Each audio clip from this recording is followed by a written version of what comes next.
chers lecteurs et chers consommateurs, aidez-nous et le réseau Plus que Pro à protéger, défendre les droits et les intérêts qui sont les vôtres et ceux de nos chers consommateurs de France et combattre le cancer que constituent ces pseudo-youtubeurs de l'intox et la désinformation.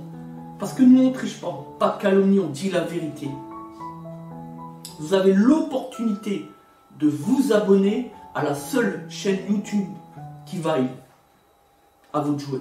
Merci de nous avoir donné votre confiance. Des Autotransact à Lange, réseau Plus que Pro pour la défense du consommateur. Donc aujourd'hui, dans le cadre de ce document vidéo, c'est de vous montrer, vous expliquer notre quotidien, mais surtout, par mesure de transparence, vous dire, dans le cadre d'une intervention précise, donc avec un client, spécifiquement dans le cas d'espèce, c'est une cliente, une dame, vous dire exactement ce que l'on a fait, étape par étape, comment qu'on a procédé et comment que se devrait de procéder n'importe quel professionnel de l'automobile et d'une manière plus générale, un réparateur après-vente, voilà, à l'endroit de son client. Donc dans un premier temps, le client signe le devis, on pose le rendez-vous et donc on a un client, spécifiquement on l'a dit à l'instant, une cliente qui arrive donc ce matin, rendez-vous 8h30. Nous dépose le véhicule, on lui prête un véhicule de prêt, vous savez qu'on a des véhicules de courtoisie neufs, et une nouvelle 208, essence, toujours moteur essence, pourquoi? Parce que pour éviter les pannes, vu que ce sont des véhicules de courtoisie que nous allons prêter chaque jour à l'endroit de nos clients, on ne peut pas se permettre qu'il y ait un véhicule qui a un problème de fab, qui a un problème d'encrassement lié au gasoil, au diesel, etc. Donc on prend des véhicules essence, voilà. Et depuis maintenant 3 phases de 2 ans, 2, 4, 6, on a eu au départ les Fiat, on n'a jamais eu de soucis pendant 2 ans. On a eu les 2008, on n'a jamais eu de soucis. Et maintenant, on a donc depuis 3-4 mois les 208, contrat sur 2 ans, encore une fois. Et on n'a pas de soucis, et il n'y a pas de raison, ce sont des véhicules 0 km qui sont neufs. Et pour le plaisir de nos clients. C'est quand même plus agréable de rouler dans un superbe véhicule comme les Peugeot 208 que de rouler avec un véhicule qui a 200 000 km et puis qui a 15, 20 ou 25 ans. On est bien d'accord. Voilà quel est l'atout qui est le nôtre par rapport à certains concurrents. Peu importe, la question n'est pas là. Donc une fois que le client vient nous déposer son véhicule et donc nous fait confiance par effet de ricochet, on livre donc le véhicule de prêt, etc. On fait les démarches et donc le client peut donc vaquer à ses occupations, peu importe. Donc cela est un avantage indéniable pour les consommateurs. On le sait qu'on gagne des parts de marché rien que sur la question du véhicule courtoisie, qui est un véhicule qui n'est pas onéreux, puisque on prête gratuitement les véhicules. Il faut savoir que ce sont des véhicules qui nous coûtent quand même 140 €, un peu plus de 140 € hors taxe par mois. Ah oui, forcément, c'est pas gratuit. Une fois qu'on intervient sur le véhicule, que le client repart chez lui, on indique déjà au client qu'on va le rappeler au fur et à mesure des étapes. S'il y a besoin de travaux supplémentaires dans le cadre d'une révision, comme c'est le cas ici sur cet Alfa Mito, ou alors pour pouvoir venir récupérer le véhicule, et généralement dans 99% des cas, une journée suffit d'immobilisation pour réaliser l'entier des travaux, même si on a une clientèle à gérer, même si c'est pas toujours simple, peu importe, on essaye de faire au mieux avec nos clients. Donc on est ici sur une Alfa Romeo Mito diesel, sur lequel on va donc réaliser ce qui était prévu au contrat, d'ailleurs contrat d'entreprise, entre le client et le prestataire, c'est-à-dire entre nous et la cliente. Révision complète, donc révision avec tous les filtres. Ensuite, la cliente nous dit diagnostic. Elle demande un diagnostic, pourquoi? Pour un problème global, problème de direction assistée qui s'allume, qui s'éteint. Vous savez que c'est un module électrique comme sur les 207 par exemple, à titre d'exemple. Donc ça peut être dangereux. C'est vrai que quand on a un volant qui bloque par moment en roulant, c'est pas simple. Voilà, faut quand même faire attention sur les questions de sécurité, ça peut être dangereux. Elle nous dit, attention plaquette de frein, il s'allume au tableau de bord. On confirme, puisqu'ici, vous avez le témoin qui est sur le disque, en fait. On peut le voir si on bouge le disque, vous voyez. Voilà. On voit aussi, après contrôle et vérification, que les disques sont hors cote. Donc, on a demandé à la cliente de devoir remplacer donc disque et plaquettes. C'est la prochaine étape. On demande toujours l'accord express à la cliente. Toujours. On ne fait jamais des travaux sans l'accord express, même s'il s'agit d'une intervention qui peut être liée, que si elle n'est pas effectuée, à un concours, à une circonstance de danger grave imminent, comme les freins, puisque ce sont des éléments de sécurité. Même là encore, la jurisprudence est claire là-dessus. Sans accord du client, pas de travaux. On peut lui faire signer une décharge. D'ailleurs, c'est même recommandé. Si le réparateur ne veut pas de problème, puisque quand un véhicule entre dans ses ateliers pour une révision constructeur ou peu importe, une révision périodique, annuelle, à ce moment-là, il est responsable du véhicule. Et que si derrière la cliente se plante parce que les freins, parce qu'il n'y a plus de freins, c'est directement une implication du professionnel qui est intervenu récemment, antérieurement, c'est-à-dire nous. Donc, il est de notre intérêt et de notre obligation, de notre devoir, d'expliquer les choses. C'est le devoir de conseil. Et que si la cliente décide de ne pas faire les travaux pour X raisons, le premier qui nous vient à l'esprit, c'est la finance. Ah oui, si on n'a pas les moyens, on ne fait pas.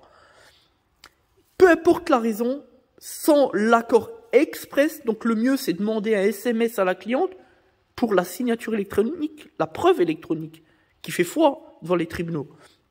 Un SMS qui permet de confirmer l'accord de la cliente, tout simplement. Une fois qu'on a fait les travaux, là encore, on explique la facture à la cliente. On lui montre et on lui dit, vous avez demandé cela, on a fait cela, c'est conforme, tout va bien. Et ensuite, on la fait venir dans l'atelier et on lui montre les anciennes pièces.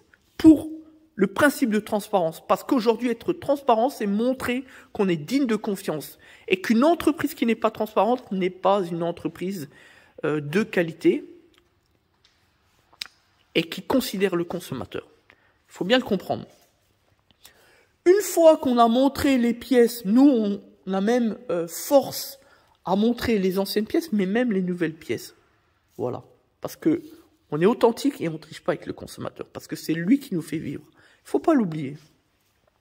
Une fois tout cela, eh bien, on donne les clés à la cliente et on lui demande son retour d'expérience.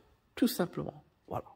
Parce que si on ne fait pas cela, on ne respecte pas la législation, la loi et le droit français. Et c'est donc la porte à toutes les dérives qui sont celles que l'on constate au quotidien.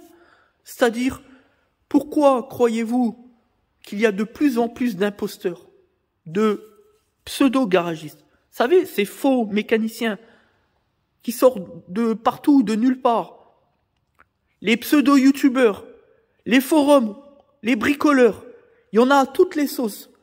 Pourquoi croyez-vous aujourd'hui que le consommateur n'ait plus confiance en leurs garagistes et tant et si fort qu'ils en sont à se faire justice eux-mêmes en utilisant le marché du noir, le travail dissimulé, le black comme on l'appelle communément.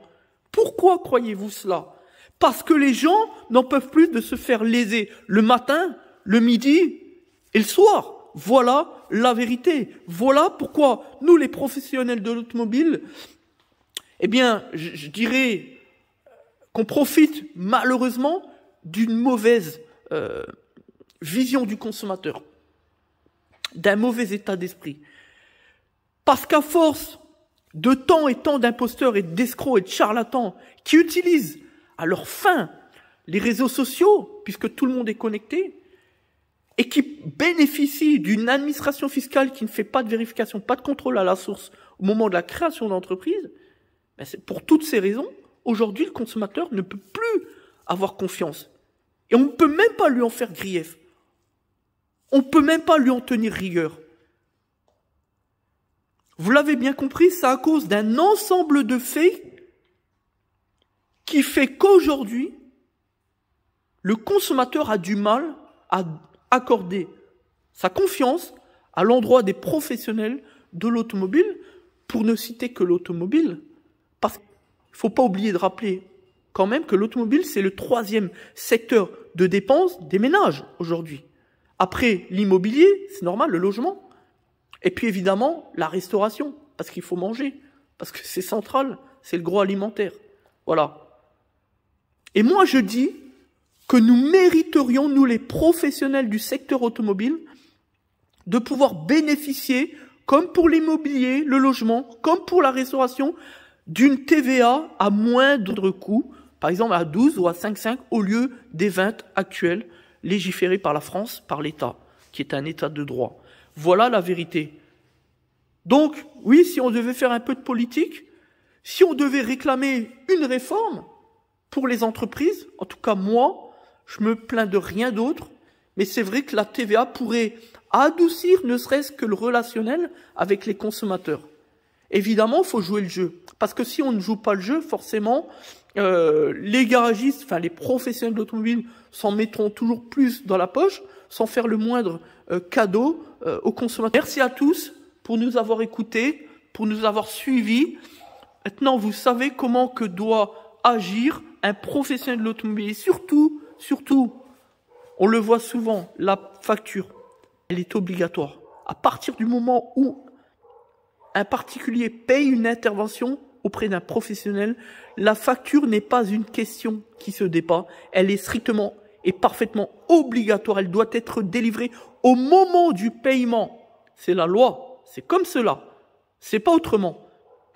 Parce que nous, on a souvent des clients qui viennent nous dire « Est-ce que je pourrais avoir une facture ?» Mais je leur réponds, la question ne se pose même pas, mais je suis en train de la taper, etc. Peu importe.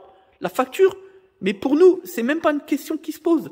On a même des clients qui nous disent « Ah, c'est bon, pour la facture, on n'en veut pas. Laissez tomber, vous n'êtes pas obligé de faire facture. » Je dis « Si, on est obligé, nous. On est obligé. » Parce que quand on est une entreprise, c'est obligatoire pour des raisons fiscales, mais aussi pour des raisons comptables, puis surtout pour des raisons de sérieux. Montrer aux consommateurs qu'on est fiable, authentique, qu'on est sérieux, qu'on triche pas avec eux, qu'on fait les choses dans les règles. Voilà la vérité. Merci à tous, c'était donc Des Autotransact Talange, réseau plus que pro pour la défense du consommateur.